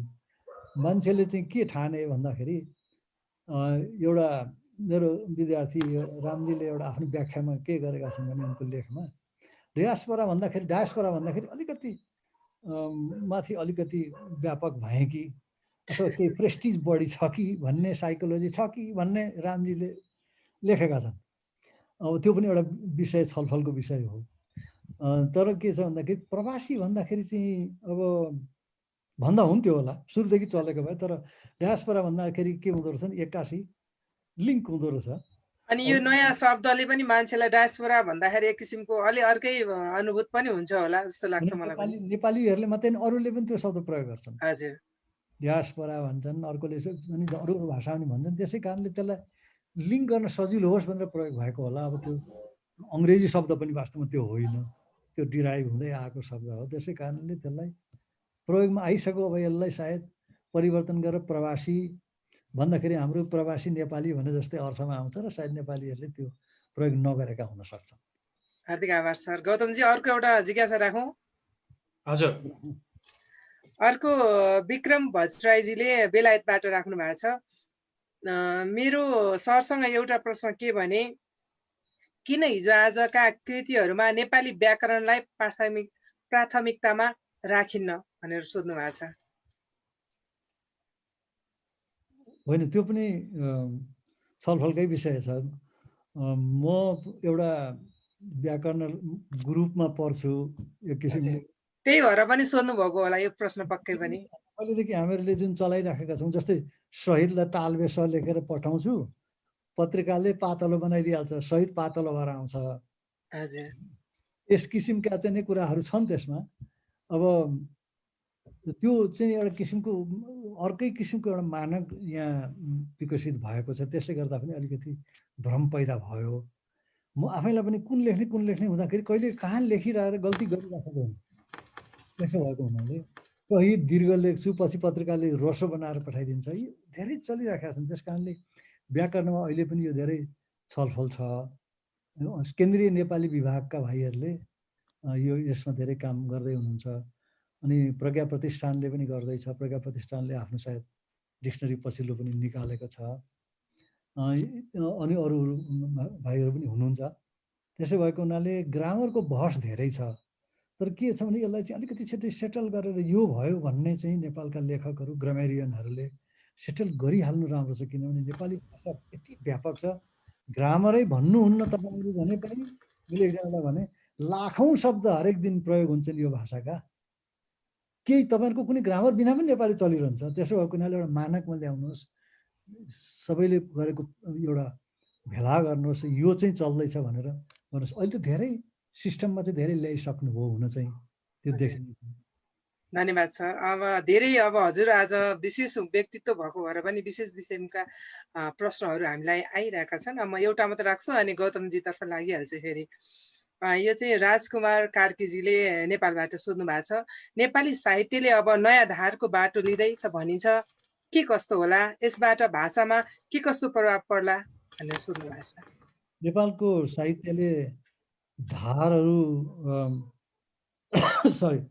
प्रष्टसँगले यही हो धार भने, जस्तै अघि मलाई गौतम भाइले भन्नुभयो यो तेस्रो आयाम भन्नुभयो नि, त्यो एक किसिमको धार हो, त्यो साहित्यका चाहिँ वादहरू धारहरू हुन् तिनीहरू।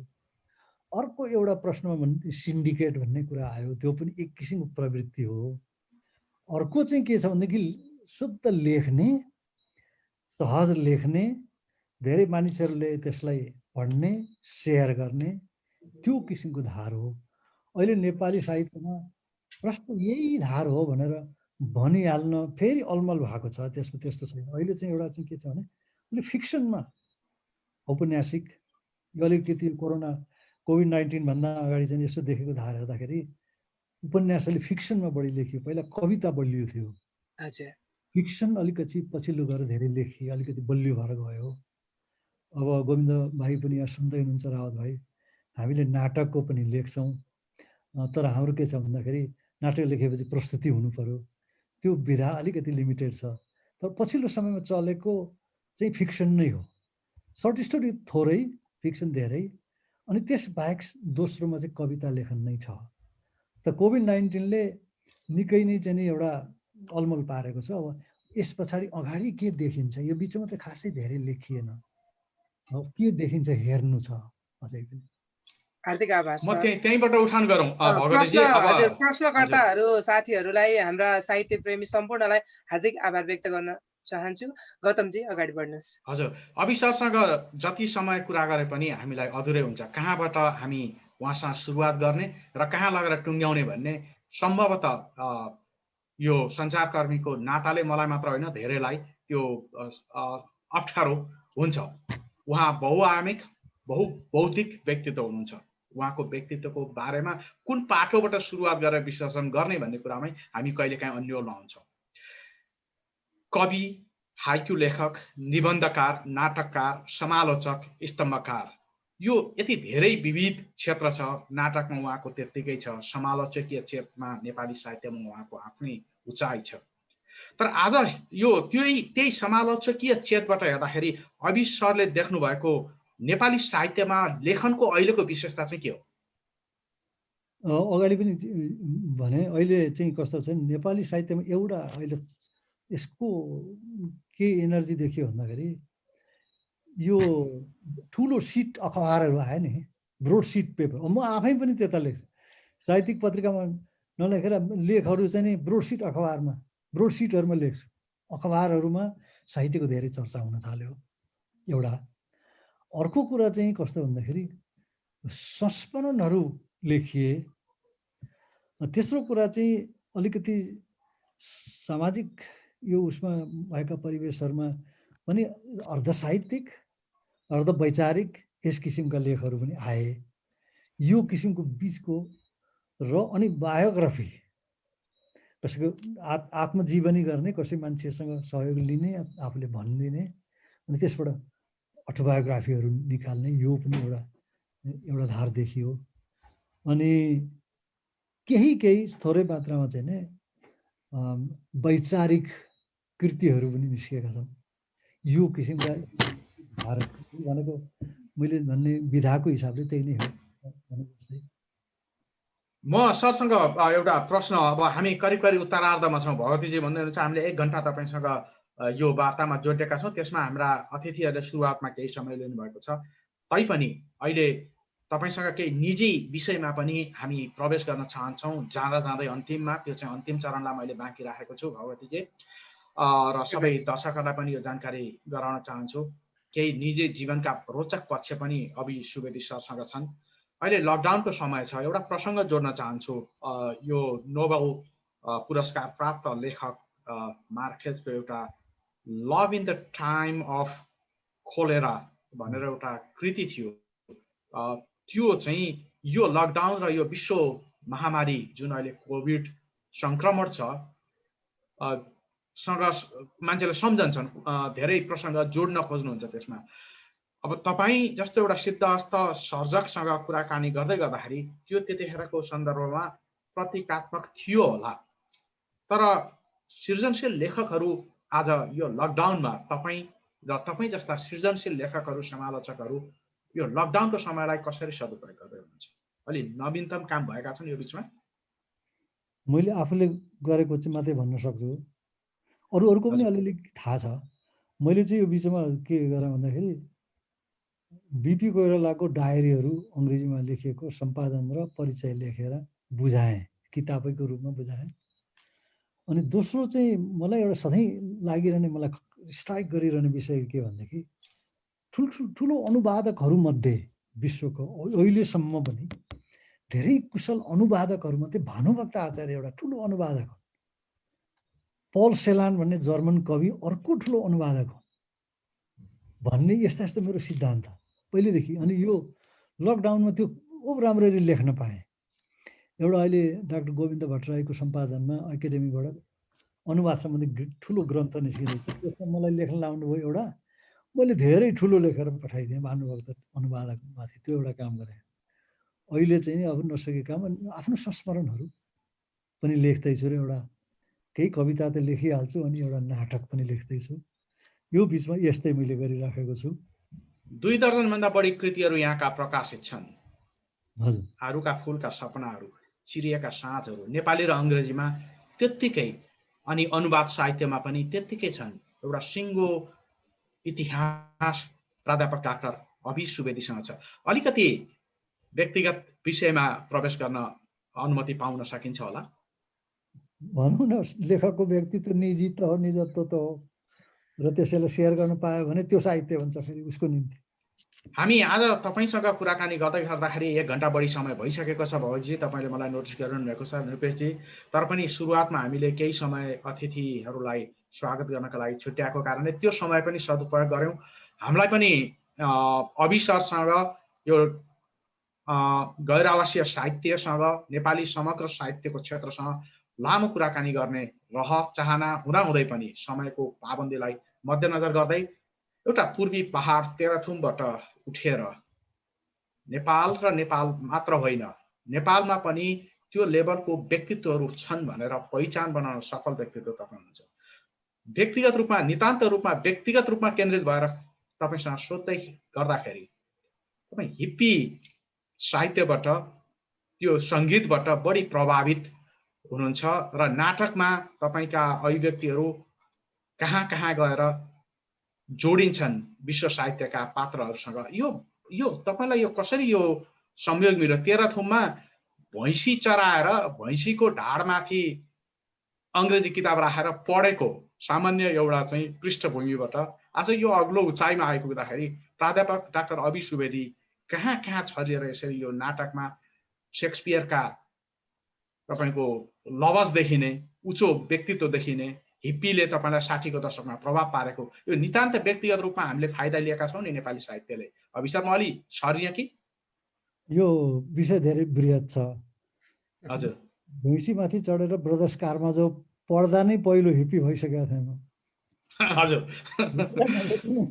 एक किसिमको विचार, एउटा श्रृङ्खला तोड्नु, तै पनि आफ्नो गोल उद्देश्य लिएर चलिरहनु, मेरो आफ्नो स्थानीयलाई विश्व वैश्विक चेतनासँग जोड्नु, हिप्पी आन्दोलनका यिनै विशेषता हुन्। म भैँसीमाथि चढेर पहिलो हिप्पी भइसकेको थिएँ, हिप्पी नदेखि नै हिप्पी भइसकेको थिएँ भन्ने। त्यस कारण मलाई पछि सहज भयो।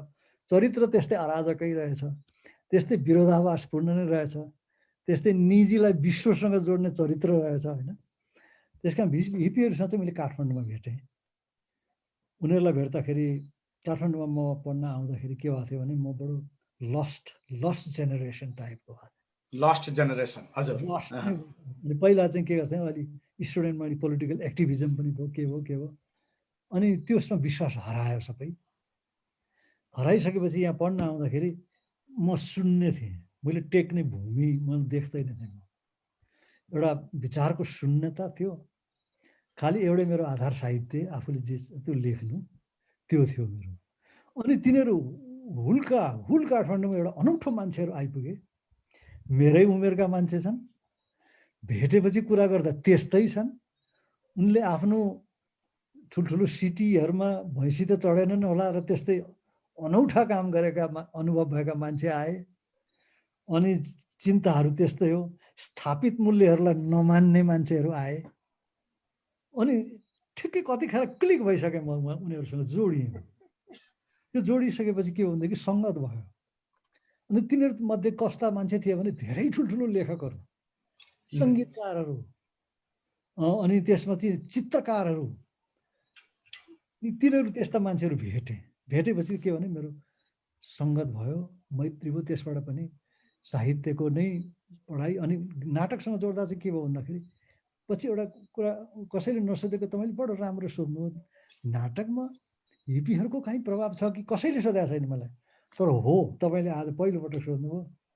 जस्तै आरुका फुलका सपना, ड्रिम्स अफ पिच ब्लसम भन्ने नाटकमा र अरू केही नाटकहरूमा मेरा तिनै चेतनाका फ्री फ्लोर प्रवाहहरू त हिप्पी चेतनाका मेरा चाहिँ लिगासीहरूको प्रभाव छ त्यसमा देखिन्छ। तपाईँ रमाउने चाहिँ केमा सर व्यक्तिगत रूपमा आफै? म आफै रमाउँदाखेरि कति के हुन्छ भन्दाखेरि केही लेख्दैछु, नभनिएको कुरा एक्कासी मैले भने मलाई आविष्कार हुँदै गयो भनेदेखि त्यसमा अत्यन्तै रमाउँछु। भने विधाको कुरा गर्दाखेरि विधागत रूपमा तपाईँ रमाउने केमा हो? अहिले त म धेरै नाटकमा रमाउँछु। हजुर। कविता र निबन्धमा रमाउँछु। यति तीनवटा विधा चाहिँ म सँगसँगै गर्छु। निबन्धमा चाहिँ किन रमाउँछु भने धेरै कुरा एकैचोटि त्यसरी नै अराजक किसिमको फैलिएर जाने एनार्किस्ट जस्तो निबन्धमा एनार्किस्ट हुन सकिन्छ। नाटकमा पनि म झन् त्यस्तै सिस्टमभित्र पनि एनार्किस्ट हुन सक्छु। त्यसको लागि मैले पोइटिक भाषा प्रयोग गर्छु नाटकमा। त्यसको मेरो चलाकी त्यही हो। म भगवतीजी, म अविश्वासका लागि मैले अब दुईटा क्वेसन राखेको छु, यो निजी विषयसँग सम्बन्धित छ। त्यसपछि हामी केही बाँकी भयो भने कुराकानी गर्नेछौँ। अगाडि बढ्नुहोस्।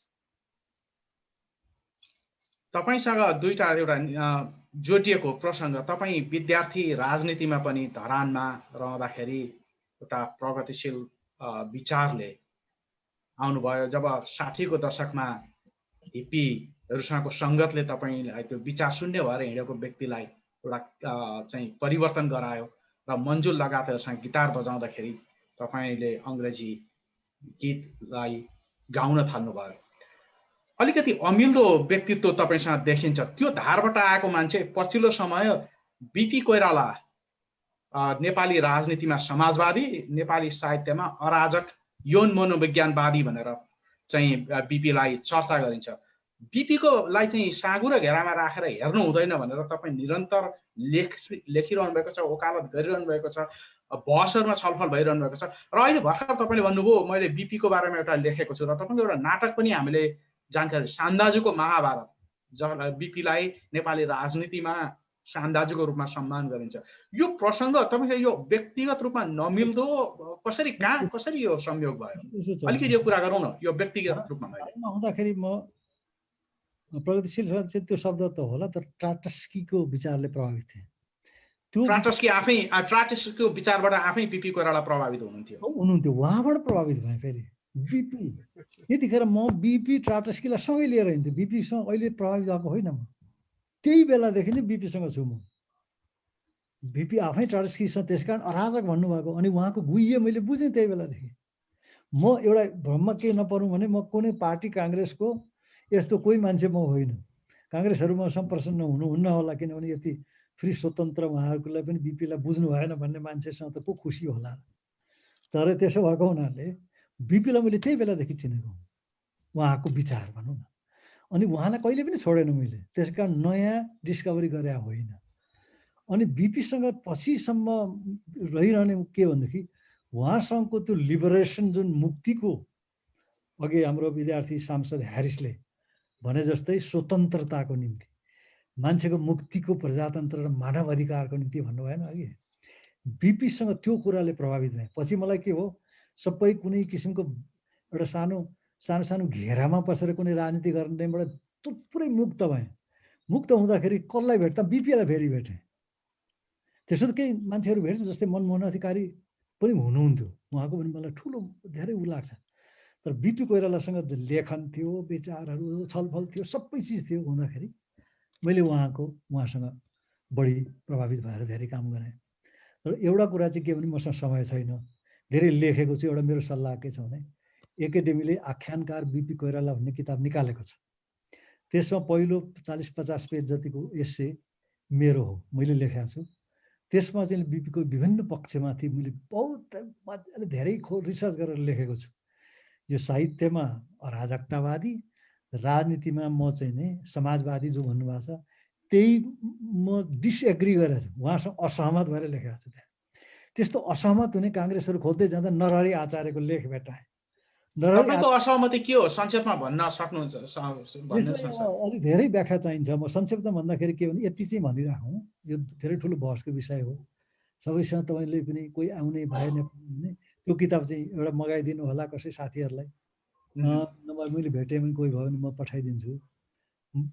त्यसमा चाहिँ नि खास विचार के हो भन्दाखेरि यो उहाँले चाहिँ त्यो पार्टीको कार्यकर्ताहरूलाई भ्रम हुन्छ भनेर साहित्य र किनभने साहित्य त उहाँको त जटिल छ, धेरै लेख्नु भएको छ। पुरा सबभन्दा उहाँले धेरै लेखेकै साहित्य, सिद्धान्तका ठेली त उहाँले लेख्नु भएन।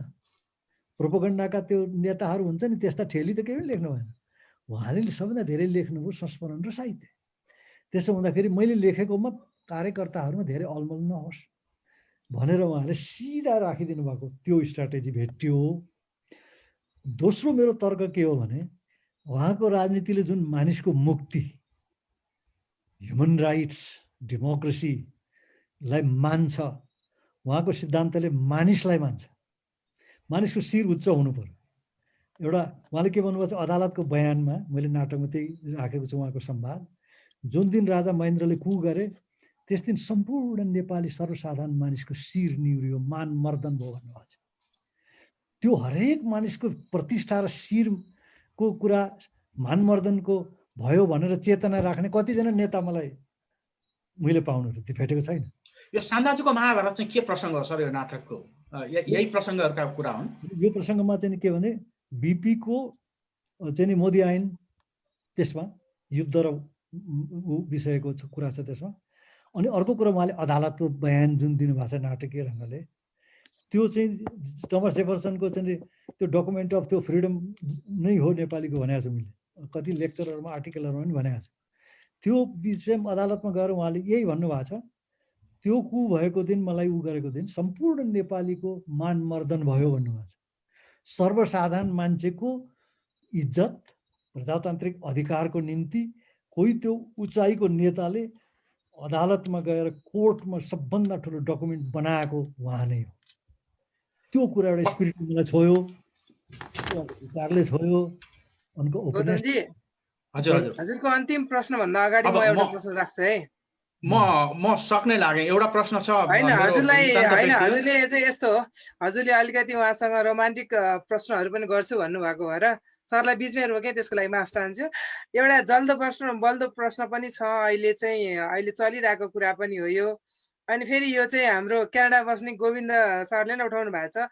अहिले जुन चाहिँ इम्पोस्ट नम्बर प्लेटमा भाषा विवाद बारे दाइको विचार पाउन भन्नुभएको छ। यो चाहिँ एकदमै जल्दो बल्दो अहिले चलिरहेको विवाद भएको हुनाले यहाँको विचार थोरै सुनौँ भन्ने हिसाबले गौतमजी माफी चाहे। हाम्रो खगेन्द्र लुइटेल भाइले खुब यसलाई क्याम्पेन गर्नुभएको छ। खगेन्द्र लुइटेल भाइको भाषा आन्दोलन सम्बन्धी धेरै कुराहरू म समर्थन गर्छु। मलाई पनि उहाँको कुरा ठिक लागेको छ, मन परेको छ। धन्यवाद। ल गौतमजी अगाडि बढ्नुहोस्। भगवतीजी, अब हामी यो मैले फेरि पनि दोहोऱ्याउँछु, प्राध्यापक डाक्टर अभि सुवेदीसँग हामी निरन्तर कुरा गर्न सक्छौँ, तर हामी कुन कुरा उठान गरेर कहाँ लगेर विसर्जन गर्ने भन्ने कुरा हाम्रो चुनौती छ। किनकि त्यो व्यक्तित्व आज हामीले अगाडि पाएका छौँ जोसँग बहुआयामिक क्षेत्रको ज्ञान छ। त्यो उच्च व्यक्तित्वसँग यसरी प्रश्न गर्दै गर्दाखेरि हामी आफै पनि रोमाञ्चित छौँ।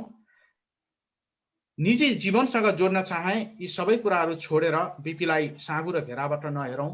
हाइकु साहित्यमा लेखनको दुरुपयोग भएको छ, अनुवाद साहित्यलाई अलि परिष्कृत गरौँ, राम्रो बनाऊ भनेर जुन एउटा उहाँले सुझाव दिनुभएको छ। करिब 2 दर्जन उहाँका कृतिहरू प्रकाशित छन्। अघि यो कुराकानीको क्रममा केही गीतका अन्तराहरू पनि जोडिँदै जानुभएको छ। अस्ति भर्खर एउटा अन्तर्राष्ट्रिय साहित्य दिवसको अवसरमा उहाँका आवाजमा नारायण गोपालको गीत मैले व्यक्तिगत रूपमा पनि हेरेको थिएँ।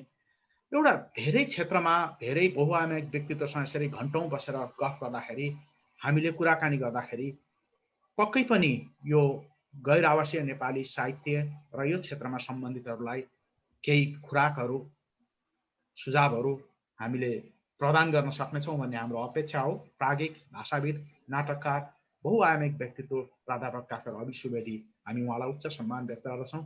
जाँदा जाँदै तपाईँसँग मैले नितान्त रूपमा व्यक्तिगत रूपमा जोड्न चाहे, परिवारको 21औं सन्तान, छोराहरूको कान्छो पुत्र, पिताजीको 21औं सन्तान, छोराहरूको कान्छो सुपुत्र प्राध्यापक डाक्टर अभि सुवेदी 75 वर्ष अगाडि तेह्रथुमको साब्लामा आमाको कोखबाट जन्मेर आज यो विश्व नेपाली साहित्यमा उच्च व्यक्तित्व बनाएको आदरणीय व्यक्तित्व, समादरणीय व्यक्तित्व। आमाको जीवनकालभरि तपाईँ चाडबाड लाग्दैछ, म जोड्न चाहन्छु। हामी पनि प्रवासमा छौँ, हाम्रा पनि चाडबाडहरू त्यत्तिकै महत्त्वका हुन्छन्। भावुक भएर म तपाईँसँग प्रश्न राख्दैछु अभि सर। दसैँ सङ्घारमा आउँदैछ, नेपाली चाडहरू जोडिँदैछन्। तपाईँको प्रश्न, तपाईँसँग कुराकानी गर्न रिसर्च गर्दै गर्दाखेरि मैले के जानकारी पाएँ भने कर्म ख्याउने क्रममा काठमाडौँमा रहनुभयो। विजयादशमीको दिन आफ्नो परिवारलाई टिकाटालो गर्नुहुन्छ अझै पनि, र त्यही दिन तपाईँ एउटा झोला बोकेर एउटा फकिरको रूपमा आफ्नो आमाको हातको टिका लाउन पूर्वी पहाड तेह्रथुमको साब्ला पुग्नुहुन्थ्यो। यो प्रसङ्ग नितान्त व्यक्तिगत छ, भावनात्मक छ, र हामी चाडबाडको सङ्घारमा प्रवासमा छौँ। यो कुरा अलिकति जोड्न चाहे मैले, अलिकति भावुक पनि भएर अभि सर। यसमा चाहिँ हजुर, आमाको चाहिँ विषयमा के छ भने मेरो सबभन्दा गुरु आमा, सबभन्दा ठुलो गुरु आमा। उहाँ चाहिँ नि एकजना राणाको एपोइन्टमेन्ट लिएको मेरो पिताजी 46 वर्षको मान्छेसँग 10 वर्षको आमाको उमेर, उहाँहरूको विवाह भयो। त्यसपछि मेरो पिताजीले जहाँ आफ्नो काम गर्नुहुन्थ्यो त्यहाँ एउटा गुरु शिक्षक ल्याएर पढाउनु भयो। ती शिक्षकले दार्जिलिङ बोर्डरको नजिक हो, अनि उहाँले बङ्गाली पनि पढाइदिए, संस्कृत पनि पढाइदिए। आमा बङ्गाली पढ्नुहुन्थ्यो, अनि मैले बङ्गाली पनि आमाको पढाइबाट सिकेँ। गर्दै गर्दै जाँदाखेरि सुरुको शिक्षा आमाबाटै लिएँ मैले। त्यस कारण मेरो गुरु नै उहाँ हो, यो जगतमा पहिलो उसमा सिकाउने गुरु। त्यस कारण उहाँ त के हुनुहुन्थ्यो भने माताजी हुनुभयो, मेरो गुरु पनि हुनुभयो र प्रेरक पनि हुनुभयो।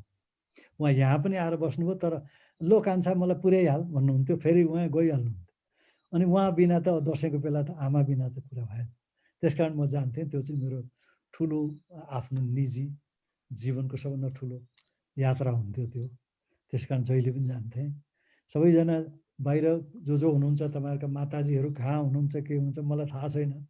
जहिले पनि यो चाहिँ एउटा विषय अघि भन्नुभयो, भावनात्मक विषय हो सबैको निम्ति। अहिले मेरो माताजी हुनुहुन्न, तर पनि उहाँको प्रेरणा र उहाँले जे सिकाइदिनु भयो त्यो चाहिँ मेरो जिन्दगीको सबैभन्दा ठुलो एउटा आफ्नो उपलब्धि हो। त्यही ठाउँ हामी संसारका आमाहरूप्रति हार्दिक नमन गर्न चाहन्छौँ। अभि सरले जस्तै आमा जननी हुन्, आमा धरती हुन्। यति भन्दै गर्दाखेरि आजको 1 घण्टा लामो कार्यक्रमको हामी आजका लागि चाहिँ समापन गर्ने तयारीमा छौँ। अभि सरसँग हामी अन्य विषयमा फेरि निकट भविष्यमा कुनै अवसरमा फेरि जोडिने प्रयास गर्नेछौँ। भगवतीजी, अब हामी धेरै प्रश्न नलियौँ, लामो भएको छ। आज हाम्रो यो कार्यक्रमलाई प्रत्यक्ष प्रसारण गर्नुहुने scotnepal.com, eneplis.com, londonnepalnews.com, Gorkha radio, नेपालब्रिटेन.com, साझापाना.com, युरोप नेपाली खबर लगायत सबै सञ्चार माध्यमलाई हामी यो प्रवासी प्रवाहको पुरा सञ्चालन समूहको तर्फबाट आभार व्यक्त गर्न चाहन्छौँ। जीवाजी, हिक्मतजी सबैजना जोडिएर हेरिरहनु भएको छ। एनआरएन समुदायका तर्फबाट प्रतिनिधि गर्दै हाम्रो निरुपेशजीले हामीलाई यी विभिन्न अनलाइनमा प्रत्यक्ष प्रसारणमा सहयोग गरिरहनु भएको छ। जाँदै आजको कार्यक्रमलाई मैजारो मार्नु अघि, आजलाई विश्राम लिनु अघि म फेरि एकपटक अभि सरप्रति उच्च सम्मान र तपाईँले आज हामीलाई दिनुभएको यो समयका लागि आभार व्यक्त गर्दै, कविता होइन, गजल होइन, मुक्तक होइन, हाइकु होइन, तपाईँको आवाजमा नारायण गोपाल योन्जन, अमर गुरुङ, तपाईँले सुगम सङ्गीतमा धेरै समय सँगसँगै बिताउनुभएका सर्जकहरूप्रति सम्मान व्यक्त गर्दै नारायण गोपालको आवाजको गीतबाट यो आजको कार्यक्रमको मैजारो गर्ने म अनुमति यहाँसँग माग्दछु। र भगवतीजी, आजको कार्यक्रम हामी अभि सरको त्यो सुरिलो आवाजसँगै विसर्जन गर्नेछौँ। सम्पूर्ण दर्शकहरूलाई र अभि सरलाई फेरि धन्यवाद दिँदै अभि सरले स्वयं त्यो गीतसँगै यो कार्यक्रमलाई विसर्जन गरिदिन पनि हामी आग्रह गर्दछौँ। धन्यवाद। सबैजनाहरू यहाँ उपस्थित हुनुभएका सबै 80 देशबाट हेर्नुहुने सबैलाई मेरो अभिवादन छ। यहाँ हुनुहुन्छ अगाडि पनि सबै। दिनभरि कागज कराइरह्यो, दिनभरि कागज कराइरह्यो, बेलाको ठुटामा अल्झेछ क्यारे पछौरी तिम्रो